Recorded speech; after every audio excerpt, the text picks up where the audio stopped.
Kita mulai. Bismillahirrahmanirrahim. Assalamualaikum warahmatullahi wabarakatuh. Bihamdillahi wassalatu wassalamu ala rasulillah wa ala alihi wa sahbihi wa mawalah wa la hawla wa la quwata illa billahi wa ba'du. Alhamdulillah, segala puja dan puji hanya milik Allah subhanahu wa ta'ala. Salawat dan juga salam kita hadiahkan kepada Rasul kita Nabi besar Muhammad sallallahu alaihi wasallam. Kita lanjutkan kembali kajian kitab kita, masih membahas dosa-dosa besar yang dikarang oleh Al-Imam Al-Zahabi, dan kita masuk pada dosa besar yang ke-71, yaitu menguasai sumber mata air untuk diri sendiri. Ma'asyiral muslimat yang dimuliakan Allah subhanahu wa ta'ala, bab ini pengarang ingin menjelaskan kepada kita di antara dosa besar yang disebutkan berdasarkan hadis-hadis Nabi sallallahu alaihi wasallam nanti yang muallif cantumkan di dalam kitab ini. Tidak boleh seseorang itu menguasai sumber mata air untuk diri sendiri, apalagi sampai dijual dan melarang orang untuk mengambil. Tapi tentu ada rinciannya, mana yang boleh dan mana yang tidak boleh. Nanti kita jelaskan. Sebelumnya kita akan jelaskan dulu bahwa salah satu nikmat yang Allah subhanahu wa ta'ala anugerahkan kepada kita adalah nikmat air. Dan nikmat air ini nikmat yang sangat besar dan tidak terhingga, karena air itu yang menentukan kehidupan kita. Sebagaimana Allah subhanahu wa ta'ala berfirman dalam surah Al-Anbiya ayat 30, wa ja'alna minal ma'i kulla syai'in hayy, dan kami jadikan dari air itu segala sesuatu menjadi hidup.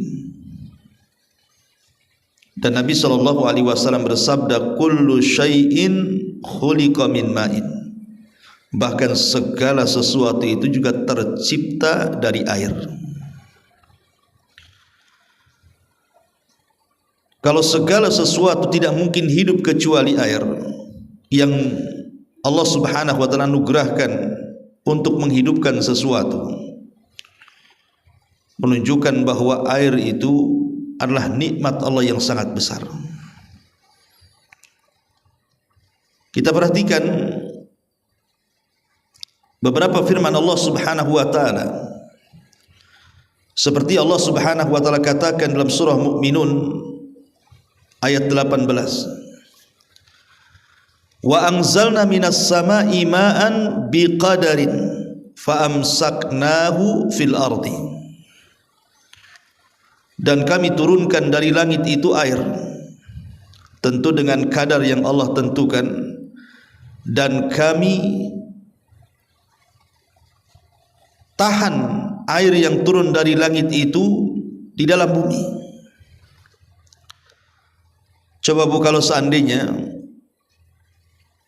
Allah subhanahu wa ta'ala tidak menahan air di dalam bumi tetapi masuk terus ke dalam bumi, macam mana orang buat sumur, baik sumur bor ataupun sumur manual gitu ya, butuh berapa meter tuh kedalaman bumi itu. Kalau seandainya Allah subhanahu wa ta'ala tidak menahan air dalam bumi ini,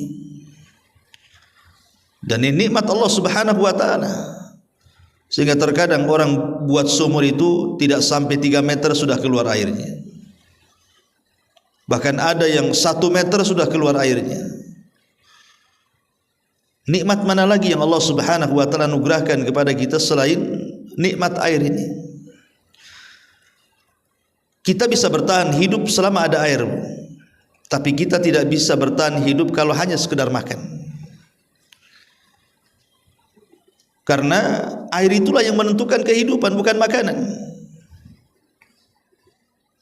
Makanya Allah Subhanahu wa taala mengingatkan dalam surah An-Nahl ayat 10 sampai 11, Huwallazi anzala minas samaa'i ma'an lakum minhu syarabun wa minhu syajarun fihi tusimun yumbitu lakum bihi zar'a waz zaituna wan nakhila wal a'nab wa min kulli thamarat inna fi dzalika laayatin liqaumin yatafakkarun.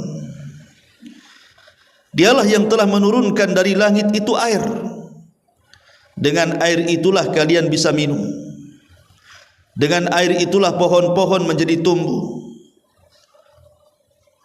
Dan di ujung ayat Allah Subhanahu wa taala mengatakan inna fi dzalika laayatin liqaumin yatafakkarun. Itu semua adalah tanda kekuasaan Allah bagi kaum yang mau berfikir. Jadi Allah Subhanahu wa taala mengkhitab akal-akal kita. Kalau kita punya akal dan berfikir, maka lihat bagaimana Allah Subhanahu wa taala menurunkan kepada kita air sebagai tanda kuasanya. Dengan air itu kita bisa minum, dan dengan minum itu kita bisa hidup. Bukan hanya itu saja, semua tumbuh-tumbuhan, semua binatang, semua manusia, jin dan manusianya, mereka berhajat kepada air. Makanya di sini pengarang menyebutkan firman Allah Subhanahu wa taala surah Al-Mulk, "Qul ara'aitum in asbaha ma'ukum ghauran faman ya'tikum bima'in ma'in." Katakan ya Muhammad, terangkanlah kepadaku, jika sumber air kamu menjadi kering, maka siapa yang akan memberimu air yang dapat mengalir? Seandainya kemudian sungai-sungai itu tidak ada airnya, kemudian sumur itu sat sama sekali tidak ada airnya, siapa yang mendatangkan air itu kalau bukan karena Allah Subhanahu wa taala? Makanya dalam ayat yang lain juga Allah mengatakan afara'aitumul ma'alladzi tashrabun a'antum anzaltumuhu minal muzni am nahnu al-munzilun law nasha ja'alnahu ujajan falaula tashkurun. Bagaimana pendapat kalian, kata Allah, air yang kalian minum itu, apakah engkau yang menurunkan dari langit ataukah kami yang menurunkannya? Kalau kami mau, kata Allah, kami jadikan seluruh air yang ada di bumi ini menjadi asin. Tidakkah kalian bersyukur? Coba Bu, kalau ibu haus di tepi lautan, tidak ada air tawar, ibu minum air lautan itu, bukannya menghilangkan dahaga Bu, makin haus. Makanya orang-orang itu berusaha bagaimana air yang asin itu ditawarkan supaya bisa diminum. Dan itu kuasa Allah, Allah bagi-bagi, ada air asin dan ada air tawar. Dan semua akan ditanya di hadapan Allah, tsumma latus'alunna yauma idzin 'anin na'im. Nikmat air yang ada di hadapan kita itu Bu, yang kita minum, yang kita gunakan untuk masak, yang kita gunakan untuk mandi, itu semua akan ditanya di hadapan Allah Subhanahu wa taala. Maka disebutkan dalam sebuah athar, inna awwala ma yus'alu anhul abdu yaumal qiyamati minan na'im an yuqala lahu alam nusahhikul alam nusahhih laka badanaka, kemudian wa nuzawwika minal ma'il barid. Sesungguhnya yang pertama kali ditanya seorang hamba pada hari kiamat dari kenikmatan yang Allah anugerahkan kepada kita, yang pertama ditanya soal kesehatan badan. Bukankah aku telah mensehatkan badan? Dengan badan sehat itu kemana saja? mana ibadahmu? Dan kami telah menjadikan air itu menjadi dingin sehingga kita bisa meminumnya. Coba kalau seandainya air itu menjadi lahar, panas, siapa yang meminum air coba Bu? Dan ini nikmat Allah Subhanahu wa taala. Makanya kenapa kalau kita ini habis minum atau habis makan, kita disuruh memuji Allah kan Bu? Alhamdulillahilladzi at'amana wa saqana wa ja'alana minal muslimin. Segala puja dan puji hanya milik Allah yang telah memberikan makan kepada kita dan memberi minum kepada kita dan menjadikan kita tergolong orang-orang yang berserah diri kepada Allah Subhanahu wa taala. Kita disuruh untuk mengucapkan kalimat ini alhamdulillah dengan nikmat air itu. Makanya satu hari Nabi SAW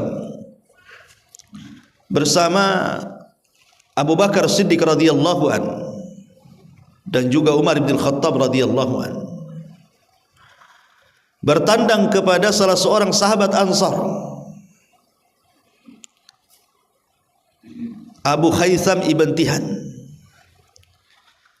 Lah ketika itu di musim paceklik, tidak ada air hujan sama sekali, sehingga menjadikan Madinah gersang dan susah untuk mencari makanan bagi hewan-hewan sehingga banyak mati karena kelaparan.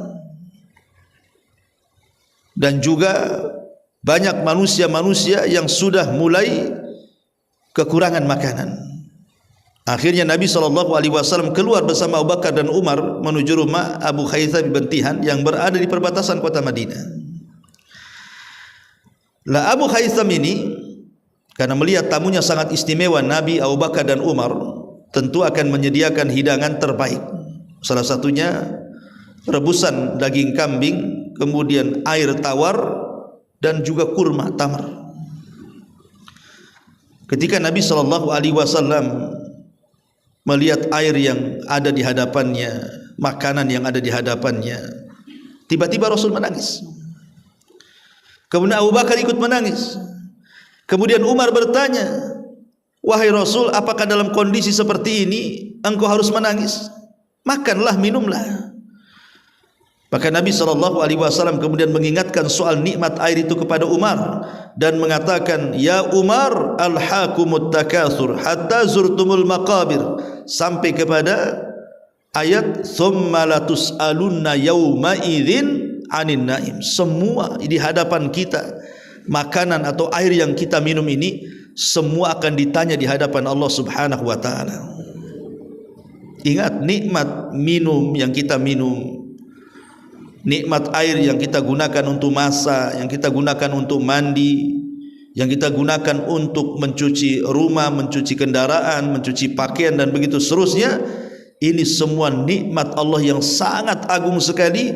Maka siapapun yang kufur akan nikmat Allah Subhanahu wa taala, maka azab Allah menantinya. La in syakartum la azidannakum wa la in kafartum inna azabi lasyadid. Ma'asyiral muslimat yang dimuliakan Allah Subhanahu wa taala, itulah nikmat sebuah air. Kita masuk pembahasan di sini. Nabi SAW bersabda di sini, la tamna'u fadlal ma'i litamna'u bihil kala'a.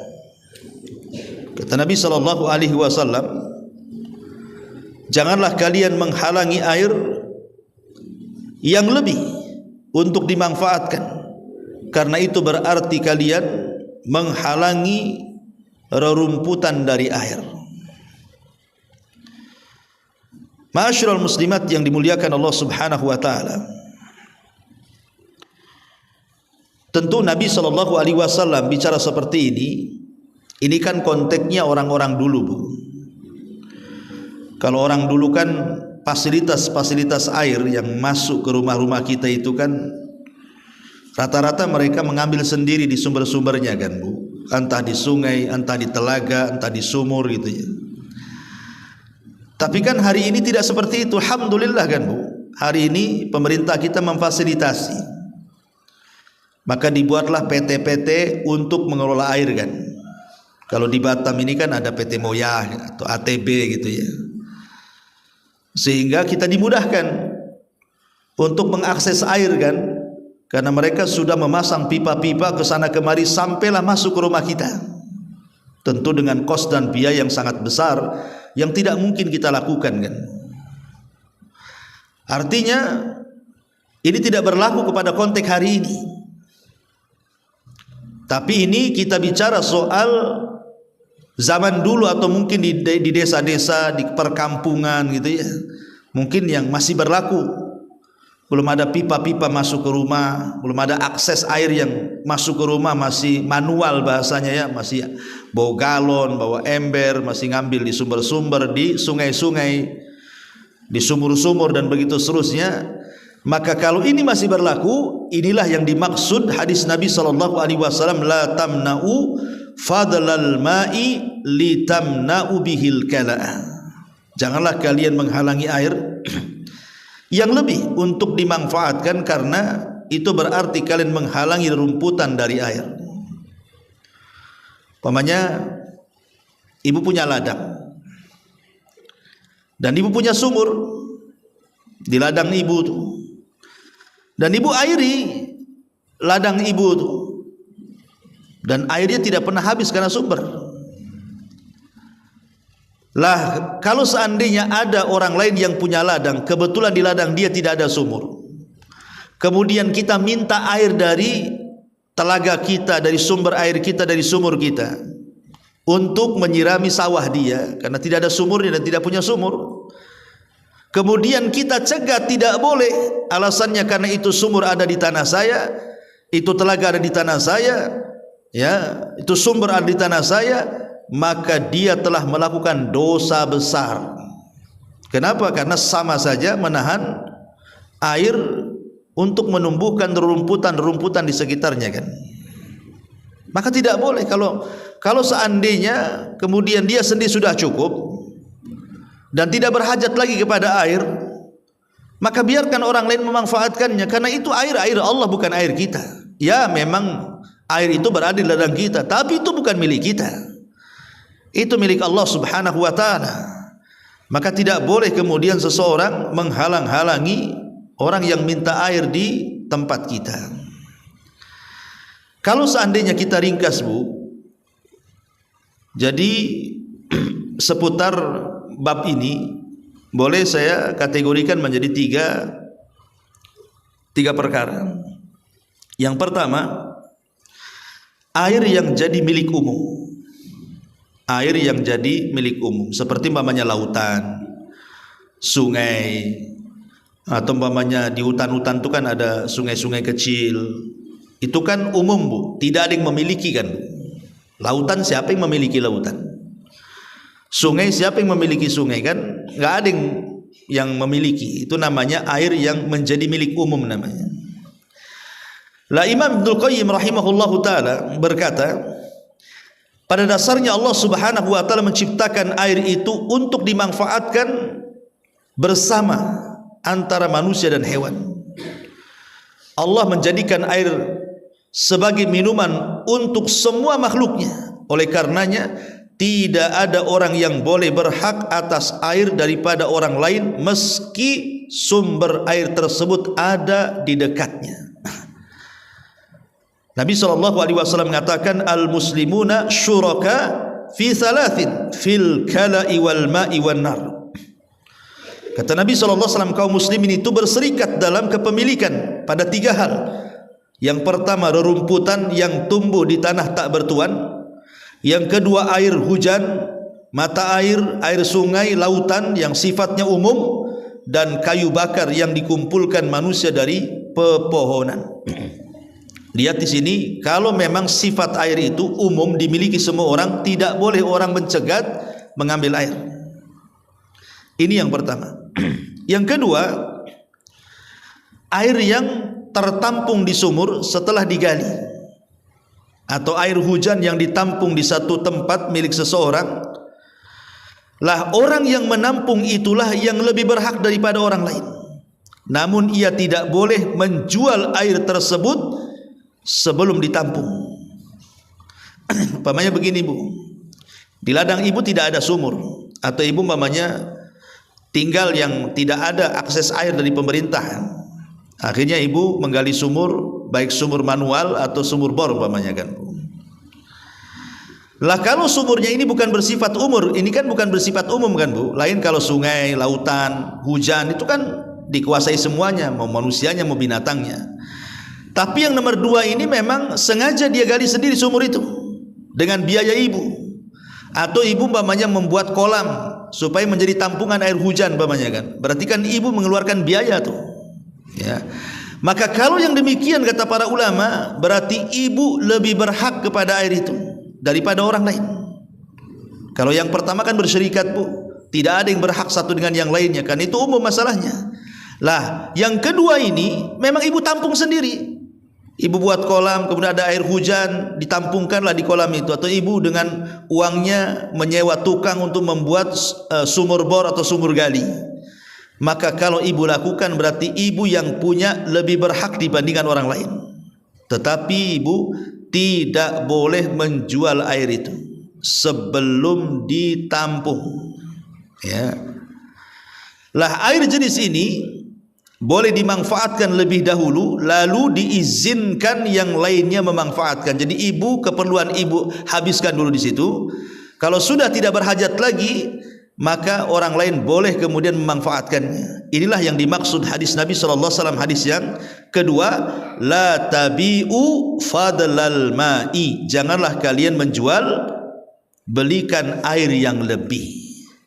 Ya, inilah poin yang kedua dari hadis Nabi SAW, la tabi'u fadlal ma', janganlah kalian menjual belikan air yang lebih. Ini yang kedua. Dan yang ketiga, air yang telah dikumpulkan di sebuah wadah atau mungkin kemasan. Seperti ma'ruf ibu ya, ibu kalau masuk ke minimarket itu kan banyak air mineral kan Bu, yang sudah dibungkus, dikemas baik dalam bentuk botol ataupun dalam bentuk gelas. Baik yang besar, yang sedang, yang mini gitu kan. Itu kan lengkap sekarang ini Bu, yang sekali teguh, yang 5 kali teguh, yang gak habis-habis diteguh saking banyaknya gitu ya. Lah, kalau sudah diproduksi, jadi kalau sudah, ini yang ketiga Ibu ya, kalau sudah diproduksi menjadi sebuah kemasan, sebuah wadah, lah air seperti ini sudah jadi milik perorangan. Maka tidak boleh orang lain mengambilnya, harus beli. Karena dia pakai modal. Dia boleh menjualnya, dia tidak masuk pada kategori hadis Nabi SAW, la tabi'u fadlal ma', janganlah kalian menjual air yang berlebih itu. Tidak masuk pada hadis ini karena dia sudah mengeluarkan biaya, sudah mengemasnya, menjadikan botol, gelas dan yang semacamnya. Maka ini sudah menjadi milik perorangan, tidak berserikat lagi dengan orang lain. Sama juga dengan kayu bakar Bu. Lah kayu bakar yang ibu kumpulkan dari hutan, dari kebun gitu ya, maka ibu berhak dengan kayu bakar itu. Ibu boleh menjualnya karena ibu dengan susah payah kan mengumpulkan kayu bakar, kemudian mengikat, dibawa, kemudian dijual, dipotong-potong. Nah, itu sama juga sudah menjadi milik perorangan. Tapi kalau masih jatuh di kebun orang, nah itu semua orang berhak mengambilnya kan Bu. Makanya Nabi SAW mengatakan, la an yahtatiba ahadukum huzmatan ala dhahrihi khairun min an yas'ala ahadan fayu'tiyahu aw yamna'uhu.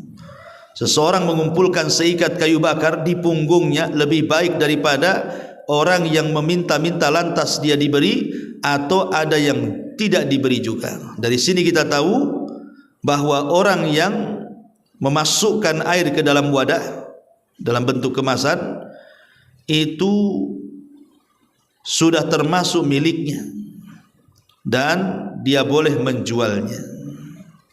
Inilah kalau kita mau ringkas hukum seputar air ini.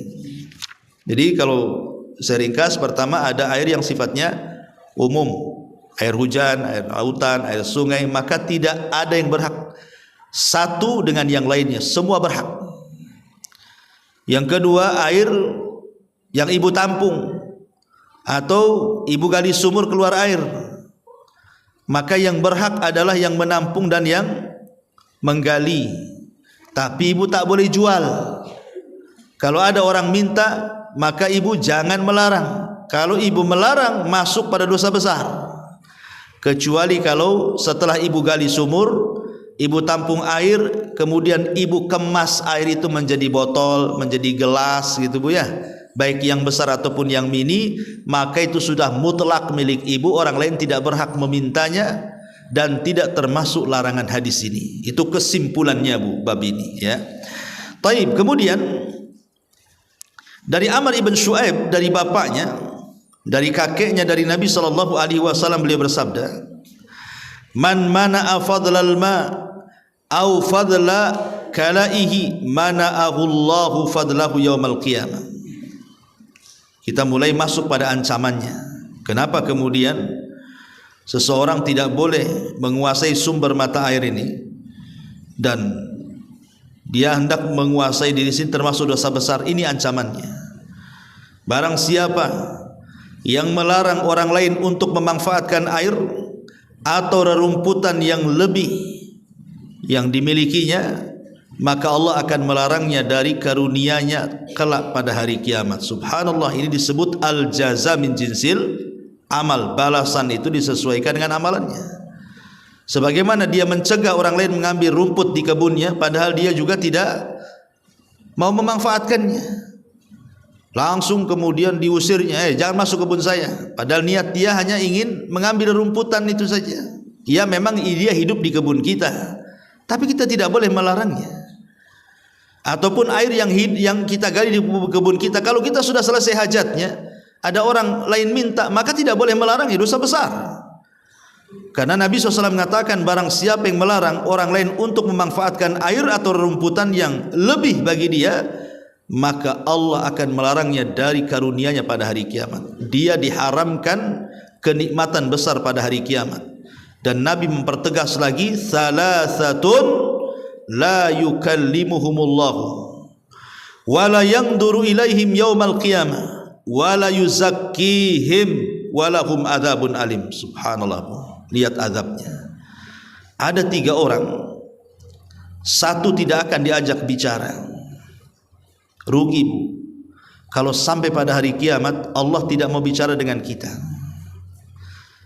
Cukup sampai di sini? Tidak. Allah tidak akan melihat kita. Bukan hanya tidak akan bicara, tidak akan melihat lagi. Cukup sampai di sini? Tidak. Wala yuzakkihim, Allah tidak akan membersihkan dosa-dosa kita. Subhanallah. Dan yang paling pedih adalah walahum adzabun alim, sudah disediakan azab yang sangat pedih. Siapa 3 orang ini? Kok begitu macamnya azab yang disiapkan oleh Allah Subhanahu wa taala? Yang pertama, rajulun ala fadli ma'in bil falati yamna'uhu ibnas sabil. Yang pertama,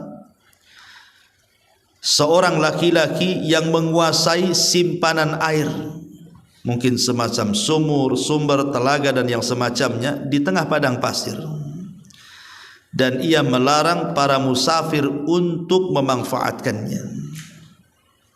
Ini jenis air yang kedua tadi kan Bu, umpamanya di padang pasir itu, di kebun dia kuasai air, tiba-tiba ada musafir kehausan, pengen minum, pengen nyimpan air untuk di perjalanan, tiba-tiba kita mencegahnya, alasan ini punya saya.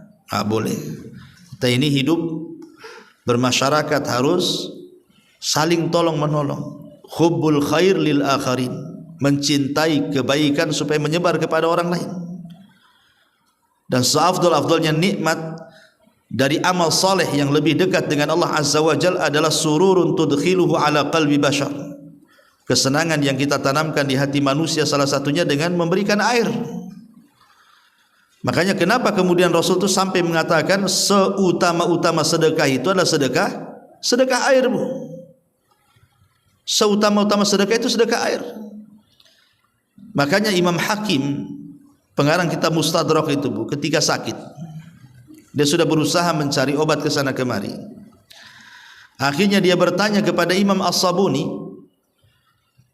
Maka Imam As-Sabuni kemudian mendengar salah satu muridnya bermimpi. Dalam mimpinya berjumpa dengan malaikat, dan malaikat mengatakan kepada muridnya Imam Sabuni, katakan kepada hakim, galilah sumur di tempat yang manusia berhajat kepada air. Akhirnya Imam Sabuni mengatakan kepada Imam Hakim, galilah sumur di tempat yang orang berhajat kepada air, sedekahkan air itu, semoga Allah menyembuhkan penyakitmu. Akhirnya Imam Hakim, pengarang kitab Mustadrak ini, dia pun menggali air dan dia sedekahkan airnya. Subhanallah, tidak lama penyakitnya hilang. Hal yang sama juga dikatakan kepada Abdullah ibn Mubarak. Ketika ada seorang sakit tidak sembuh-sembuh, kemudian dia bertanya kepada Imam Abdul Mubarak. Sama Imam Abdul Mubarak juga mengatakan, carilah tempat yang manusia berhajat kepada air, gali air di situ, semoga Allah menyembuhkan penyakitmu. Akhirnya dia ikuti fatwanya Abdullah ibn Mubarak, sebentar saja hilang penyakitnya. Nah, ini di antara nikmat air, Bu, ya. Maka tidak boleh seseorang mencegah mengambil air kita padahal kita sudah tidak berhajat lagi, sudah kelebihan air itu. Kemudian yang kedua, wa rajulun baya'al imam la yubayihu illa lidunya. Seseorang yang membaiat seorang penguasa, dia tidak membaiat kecuali karena urusan dunia. Fa in a'tahu minha wa falahu wa illam yu'tihi minha lam yafi lahu. Kemudian jika sang imam memberikan keuntungan dunia, maka ia pun akan mentaatinya. Tapi jika sang imam tidak memberinya dunia, maka dia pun tidak menurutinya. Ini para penjilat penguasa namanya. Kalau ada manfaatnya, dia enggih-enggih saja. Kalau nggak ada manfaatnya, dicaci makinya oleh pemerintah. Ini hati-hati, ya. Kemudian wa rajulun ba'a rajulan sil'atan ba'dal asri fahalafa billahi fahalafa billahi la akhadaha bikada wa kada fasaddaqahu wa huwa ala ghairi dhalik. Dan yang ketiga, seseorang laki-laki yang menjual barang dagangannya kepada orang lain setelah waktu asar, dan ia bersumpah atas nama Allah bahwa ia benar-benar telah membeli barang tersebut seharga sekian dan sekian. Kemudian orang tersebut, calon pemberi, mempercayainya, padahal sebenarnya ia telah berbohong, tidak seperti yang telah dikatakannya. Artinya ada orang yang bertransaksi, kemudian penjual itu berbohong kepada pembeli. Maka ini pun masuk di antara satu di antara tiga manusia tidak akan diajak bicara, tidak dilihat, tidak akan dibersihkan, dan bagi mereka adab yang pedas. Salah satunya adalah soal melarang air tadi. Imam Bukhari meriwayatkan dengan tambahan wa rajulun mana'a fadla ma'in fayaqulu Allah Ta'ala al-yawma amna'uka fadli kama mana'ta fadla ma'in lam ta'mal yadaka. Dan seseorang laki-laki, maksudnya orang yang tidak akan diajak bicara, orang yang tidak akan dilihat, orang yang tidak akan dibersihkan dosanya, bagi mereka adab yang pedih adalah seorang laki-laki yang menghalangi manusia memanfaatkan air yang berlebih. Maka kelak pada hari kiamat Allah akan memanggil orang ini dan akan mengatakan, pada hari ini aku melarangmu memanfaatkan karuniaku, sebagaimana dahulu engkau pun melarang orang memanfaatkan air, padahal air tersebut bukan hasil jerih payah tangan. Subhanallah, ya.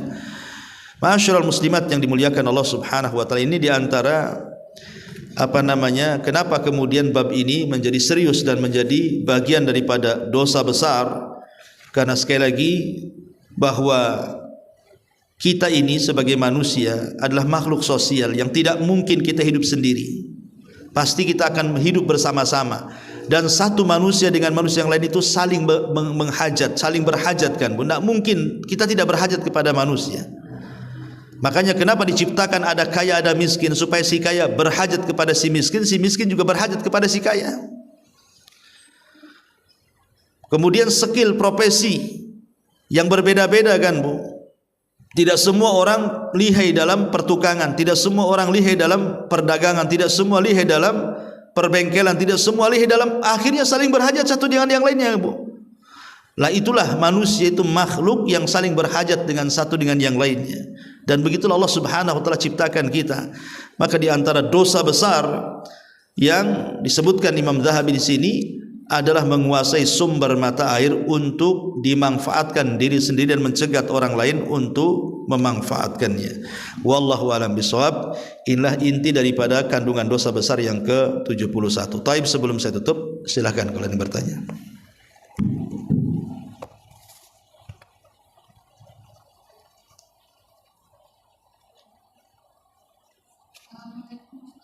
Waalaikumsalam.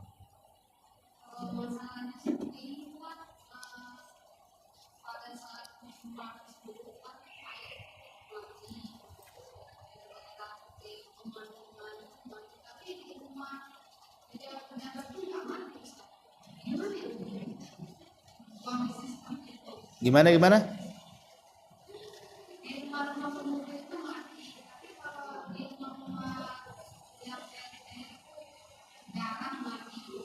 Terus pertanyaannya,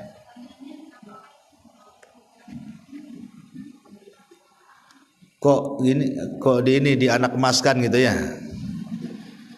Ya kalau di perumahan yang SSSS gitu ya, sangat sederhana gitu ya. Tantar mati itu ATB itu. Tapi kok di rumah-rumah elit tak mati-mati. Ya mungkin mereka bayarnya lebih, Bu. Kan Bu ya. Biasanya kan ada kelas-kelasnya, Bu. Kelas ruko beda dengan kelas toko beda kelas rumah kelontong dan gitu, Bu ya. Jadi itu ada kelas-kelasnya. Ya. Ya kalau ibu nggak mati-mati pindahlah ke rumah elit, Bu. Gitu. Ya itu bukan urusan, itu urusan PT lah kan. Nah, itu tanyanya bukan ke saya, Bu, ke ATB itu tanyanya. Tapi yang jelas bahwa kalau seandainya, Bu, ibu ini tidak pasang ATB di rumah, ibu gali sumur, ya seperti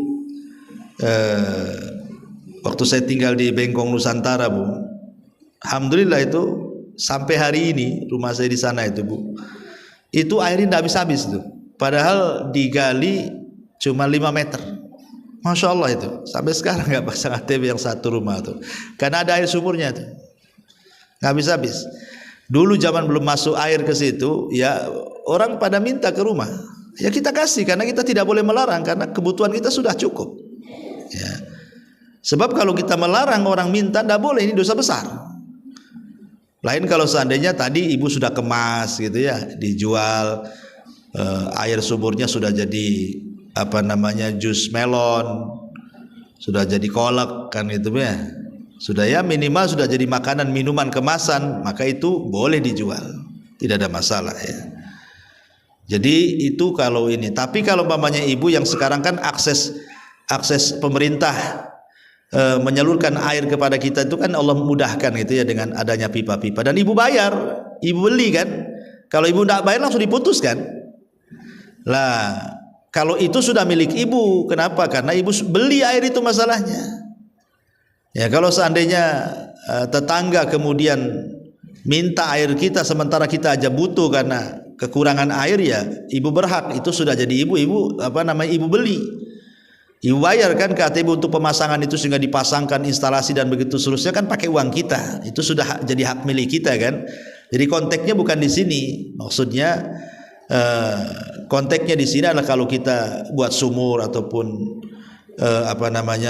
di belakang rumah kita ada telaga, atau kita membuat penampungan air, tiba-tiba kemudian air itu turun sendiri atau tersumber sendiri kan. Tapi kan kalau ATB kan tiap bulan ibu beli itu. Kan gitu kan.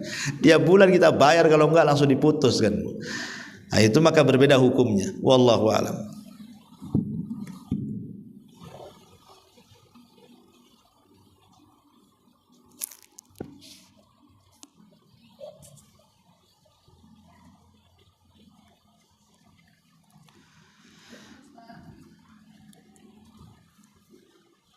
Baik, kalau enggak ada kita tutup.